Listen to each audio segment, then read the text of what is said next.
Hello friends, आप देख रहे हैं आपका चैनल शेयर बाजार विद आयुष। और दोस्तों, बात करेंगे इस वीडियो में सारे आईपीओ और ग्रे मार्केट के बारे में। तो वीडियो को पूरा जरूर देखना है। लेकिन चलिए बात करते हैं सबसे पहले जो एक अपडेट निकल कर आए कुछ अपकमिंग मेन बोर्ड आईपीओ पर।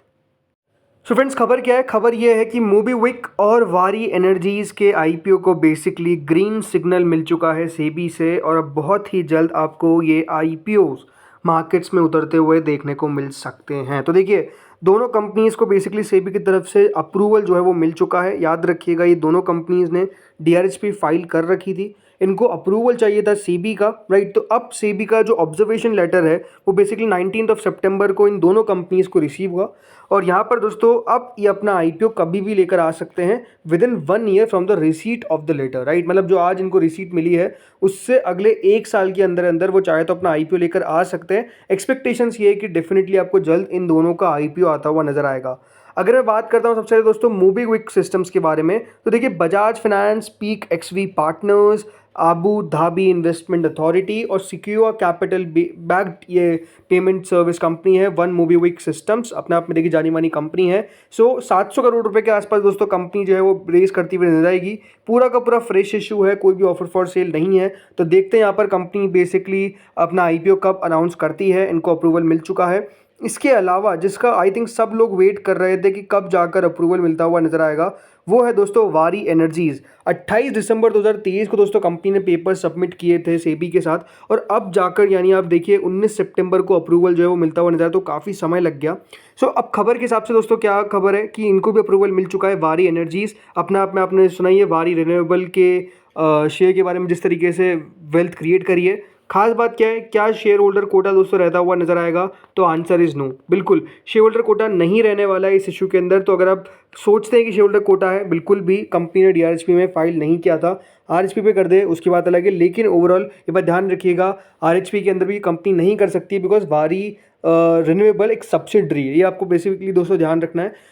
ज़रूरी बात क्या है दोस्तों कि कंपनी अपना आईपीओ लेकर आएगी फ्रेश इशू और ऑफर फॉर सेल दोनों का। फ्रेश इशू रहेगा 3000 करोड़ का, और ऑफर फॉर सेल रहेगा बाकी का कंपोनेंट, राइट। तो देखना पड़ेगा। यह बात ध्यान रखिएगा, जो प्रमोटर है वो है वारी सस्टेनेबल फाइनेंस, जो बेसिकली दोस्तों 27 लाख शेयर्स आपको बेचते हुए नजर आएंगे इस ऑफर फॉर सेल के अंदर। और जो रिमेनिंग 5 लाख शेयर्स है वो जो नॉन प्रमोटर्स है वो बेसिकली बेचते हुए नजर आएंगे। तो नो डाउट ये इशू कब अपने आप में बहुत शानदार करता हुआ नजर आ सकता है। अब जैसा मैंने कहा, हमको वेट करना है कि कब जाकर इनका अनाउंसमेंट होता है। अब बात करते हैं दोस्तों मनबा फाइनेंस आईपीओ के ऊपर। देखिए, मनबा फाइनेंस आईपीओ आपको पता ही है ओपन हो चुका है। आज सेकंड डे है, कल क्लोज हो जाएगा। 10 रुपये की फेस वैल्यू है, 114 से 120 का प्राइस बैंड है, 125 शेयर्स का लॉट साइज है, 150 करोड़ का इशू है, पूरा का पूरा फ्रेश इशू है, दोनों एक्सचेंजेस पे लिस्ट होगा। अभी तक दोस्तों जो सब्सक्रिप्शन आता हुआ देखने को मिला, इसके अंदर क्यूआईबी कैटेगरी 3.5 गुना के आसपास भरी है। एचएनआई कैटेगरी 124 गुना बढ़ चुकी है, करीबन 2817 करोड़ रुपए के आसपास डाल दिए हैं, जिसमें जो बिग एचएनआई कैटेगरी है वो 118 गुना, तो स्मॉल एचएनआई कैटेगरी 135 से 136 गुना के आसपास बढ़ती हुई नजर आ चुकी है। रिटेल पोर्शन 59 टाइम्स के आसपास बढ़ चुका है, रिटेल ने करीब 3128 करोड़ पर डाल दिए। कुल मिलाकर 57 टाइम दोस्तों ये जो इशू है वो अभी तक भरने में कामयाब हो चुका है। 6052 करोड़ के आसपास अभी तक इस इशू में आता हुआ दिखा है, राइट। तो अपने आप में आप कह सकते हैं रिस्पॉन्स तो इस कंपनी को अच्छा मिलता हुआ दिख रहा है। बट ओवरऑल यही कहना ज़रूरी है दोस्तों कि अभी जिस तरीके से आईपीओस को रिस्पांस मिल रहा है अच्छी बात है, बट लिस्टिंग उस प्रकार से नहीं हो रही है जैसे कि अगर आपने आज देखा है। तो मैं यही कहूँगा कि अगर आप कंपनी के अंदर पैसा लगा रहे हैं तो थोड़ा सा सोच समझ के लगाएं, कंपनी को पढ़कर लगाएं। ये नहीं है कि दोस्तों इशू को सब्सक्रिप्शन अच्छा मिल रहा है, ग्रे मार्केट ऊपर है तो एग्जैक्टली वहाँ पर लिस्ट हो जाएगा। अभी ऐसा नहीं हो रहा है, ये आपको मैं वापस से बता रहा हूँ, कल भी बताया था। दोस्तों, कल से ओपनिंग है केआरएन हीट एक्सचेंजर आईपीओ की। ये इशू ओपन होगा 27 सितंबर तक इशू ओपन रहने वाला है, राइट। अपने आप में आज इसकी एंकर बुक हमको आती हुई नजर आएगी। हमको ये देखना है कि इसकी एंकर बुक किस तरीके की रहती है। 10 रुपये की फेस वैल्यू है, 209 से 220 का प्राइस बैंड है, 65 शेयर्स का लॉट साइज है, 342 करोड़ का इशू है, पूरा का पूरा फ्रेश इशू है, दोनों एक्सचेंजेस पर लिस्ट होगा, राइट। तो देखते हैं कितना बढ़िया ये इशू कर पाता है। इसके अलावा दोस्तों डिफ्यूजन इंजीनियर्स की भी ओपनिंग होने वाली है फ्रॉम 26 सितंबर टू 30th। 10 रुपये की इसकी भी फेस वैल्यू है, 159 से 168 का प्राइस बैंड है, 88 शेयर्स का लॉट साइज है, 158 करोड़ का इशू है, पूरा का पूरा फ्रेश इशू है। एम्प्लॉयज़ के लिए डिस्काउंट है 8 रुपीज़ पर शेयर का। तो दोनों एक्सचेंजेस पर ये भी लिस्ट होगा। अब चलिए बात करते हैं ग्रे मार्केट पे। तो देखिए, डिफ्यूजन इंजीनियर्स की जो ग्रे मार्केट है वो करीबन 29.76% के आसपास चल रही है। यानी अगर आप देखेंगे तो मेजर कोई डिफरेंस नहीं है। KRN हीट एक्सचेंजर की ग्रे मार्केट जो कल 110% तक चली गई थी, आज अब देखिए करीबन 105% के आसपास करेंटली हमको देखने को मिल रही है। तो डेफिनेटली एक फॉल देखने को मिला है KRN हीट एक्सचेंजर की ग्रे मार्केट के अंदर। देन मनबा फाइनेंस IPO की ग्रे मार्केट में भी गिरावट है, जो करीबन आपको कल 50% के अबाव देखने को मिल रही थी, आज 41% पर आ चुकी है। यानी अगर आप देखेंगे तो चौतरफा आपको गिरावट क्यों देखने को मिल रही है, रीज़न है दोस्तों आज की लिस्टिंग्स। वेस्टर्न कैरियर्स की लिस्टिंग हुई है दोस्तों डिस्काउंट पर, 10% के आसपास की ग्रे मार्केट थी। देन आर्केड डेवलपर्स 50% का प्रीमियम था बट लिस्ट हुआ 36.72% पे। एंड सबसे ज़्यादा मुझे जो शॉकिंग लगा वो था नॉर्दर्न आर्क कैपिटल, 50% का प्रीमियम इसका भी था बट लिस्टिंग हुई 33% पे। तो मतलब आप देखिए जो ग्रे मार्केट है और जो लिस्टिंग है उसके अंदर कितना बड़ा डिफरेंस देखने को मिल रहा है। और ख़ास बात यही है कि उसके बावजूद जो खराब लिस्टिंग होती है, खराब इन द सेंस कि देखिए हमारे एक्सपेक्टेशन से बिलो, उसके बावजूद और दोस्तों सेलिंग आती हुई नजर आ गई। तो ये भी अपने आप में एक इंटरेस्टिंग बात है कि फॉलो अप बाइंग भी QIBs नहीं कर रहे हैं जो इतना पैसा लगाते हुए नजर आ रहे हैं इशू के अंदर। तो इसलिए थोड़ा सा आपको सतर्क रहना है कि दोस्तों इशूज़ जो हो रहे हैं उनके अंदर अभी इस तरीके की चीज़ें चल रही है, लिस्टिंग भी अच्छी नहीं हो पा रही है सब्सक्रिप्शन के बावजूद। अब आते हैं दोस्तों SMEs पे। तो देखिए साज होटल्स, ये भी एक SME इशू है जो ओपन होने वाला है from 27 September to 1 October.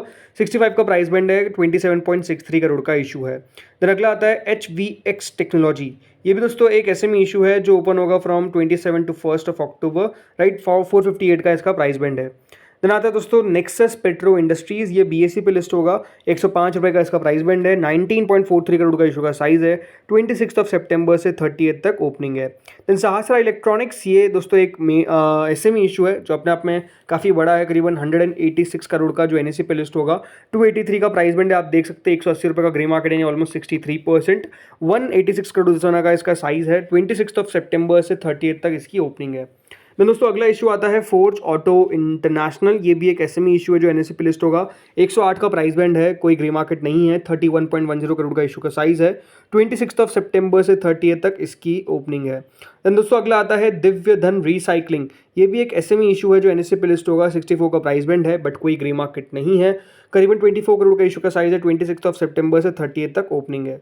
Then अगला दोस्तों आता है टेक एरा इंजीनियरिंग, ये भी एक SME इशू है जो NSE पे लिस्ट होगा, 82 का प्राइस बैंड है, 18% का इसका प्रीमियम है, 35.90 करोड़ का इशू का साइज़ है, 25 सितंबर से 27 सितंबर तक इस इशू का आपको पता है ओपनिंग है। देन दोस्तों अगला आता है यूनिलेक्स कलर्स एंड केमिकल्स, ये एक SME जो NSE पे लिस्ट होगा, 87 का प्राइस बैंड है, कोई ग्रे मार्केट नहीं है, 31.32 करोड़ का इशू का साइज़ है, 25 से 27 तक ओपनिंग है। Than thinking hats entertainment solutions, ये एक SME इशू है जो NSE पे लिस्ट होगा, 44 का प्राइस बैंड है, 56% का इसका प्रीमियम है, 15 करोड़ का इशू का साइज़ है, 25 से 27 तक ओपनिंग है। देन आता है दोस्तों ईस्ट इंडिया सिक्योरिटीज़, जो बेसिकली आ सकता है। देन अगला आता है दोस्तों रैपिड वॉल्व्स, ये खुला हुआ है अभी, 23% अभी तक ग्रे मार्केट चल रही है, 7 टाइम सब्सक्राइब भी हो चुका है, कल आखिरी दिन है। देन वॉल 3D, ये भी दोस्तों एक SME इशू है जो कल आपको बंद होता हुआ नजर आएगा, 43% का इसका प्रीमियम है, 40 गुना अभी तक बढ़ चुका है, 25 करोड़ का इशू का साइज़ है। बाइक वो ग्रीन टेक, आई थिंक ये इशू को ग्रे मार्केट तो ज़रूर बढ़ती हुई दिख रही है बट आई डोंट थिंक कि उतना अच्छा रिस्पॉन्स भी मिल रहा है, और मेरे हिसाब से मतलब कुछ कंपनी भी खास मुझे नज़र नहीं आई, तो अवॉइड जैसा मुझे लगता है। देन आता है दोस्तों SD रिटेल, जो भी आज बंद होने वाला है, 22-23% के आसपास का प्रीमियम है, ये भी क्लोज हो जाएगा आज। देन फिनिक्स ओवरसीज़ की भी क्लोजिंग है, 46% के आसपास का प्रीमियम है, अभी तक 68 टाइम्स के आसपास सब्सक्राइब भी हो चुका है। अवियंस टेक्सटाइल भी क्लोज होगा, मात्र 3% का प्रीमियम है। बाकी कलाना इस्पैट दोस्तों अलॉटमेंट इसका आज आता हुआ नजर आएगा, 26 को लिस्टिंग है। पैरामाउंट स्पेशलिटी फोर्जिंग्स, ये एक SME इशू है जो बेसिकली बंद हो चुका है, अलॉटमेंट आउट हो चुका है, कल लिस्टिंग है, देखते कहाँ पर लिस्ट हो पाता है। देन सुडानी अकेडमी ऑफ फिनटेक इनेबलर्स की लिस्टिंग हो गई है। आज कुछ लिस्टिंग्स की इंडिया में बात कर लेते हैं, जिसमें दोस्तों एनवायरोटेक सिस्टम्स 90% के प्रीमियम पर लिस्ट होता है, यानी ऑलमोस्ट अपर सर्किट जो होता है वो वहाँ पर हिट हो गया, जो लिमिट है मतलब। देन डेक्कन ट्रांसकॉन की लिस्टिंग होती है, 50% का प्रीमियम। देखिए SMEs के अंदर बहुत खास बताता रहा हूँ, बहुत ज़्यादा भी फ्रॉड दिख रहा है, 50% के प्रीमियम के सामने 7% पर लिस्टिंग देखने को मिली है। वहीं दोस्तों पेलाट्रो, जिसका कोई भी ग्रे मार्केट नहीं था, लिस्टिंग होती है 37% के प्रीमियम पे, राइट। ऑस्ट्रल डिवाइसेस की लिस्टिंग हुई 62% के प्रीमियम के सामने, ओनली 23.78% के प्रीमियम पे। सो ये देखिए चीज़ें इस तरीके की अभी आपको चलती हुई नजर आ रही है, तो मैं यही कहूँगा थोड़ा सा सतर्क रहना है। जैसे पॉपुलर फाउंडेशंस आज कुछ भी लिस्ट नहीं हो पाया क्योंकि कोई भी ग्रे मार्केट नहीं थी। तो फ्रेंड्स इस वीडियो में इतना ही था, होपफुली आपको वीडियो बढ़िया लगा होगा, अगर लगा तो लाइक कर देना, चैनल से पहली बार जुड़ो सब्सक्राइब कर देना, एंड डेफिनेटली वीडियो को भी शेयर करिएगा अपने फ्रेंड्स एंड फैमिलीज़ के साथ। Thank you friends for watching this video.